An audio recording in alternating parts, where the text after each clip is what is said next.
Hi everyone, welcome back to our channel. Today in this video we are going to see how to fix Love Spouse app connection error, server and internet issues. Fix 1. Check your internet connection.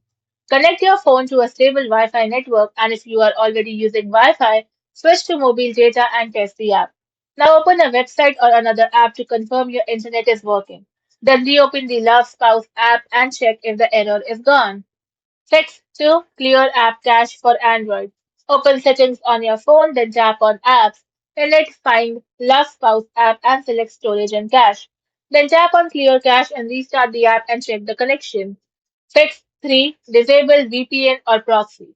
Turn off any VPN service running on your phone, then disable proxy settings if configured and reconnect to the internet. Open the Love Spouse app again. Fix 4. Sign out and sign back in. Open the Love Spouse app, then go to Account or Profile Settings and sign out of your account. Then sign back in using your credentials. Now try connecting to your device again. Fix 5. Reinstall the app. Uninstall Love Spouse app from your phone. Now restart your device. Then download the latest version from the App Store once your device restarts. Now log in and pair your device again. Thank you for watching and for more such informative videos, do like, share and subscribe to our channel.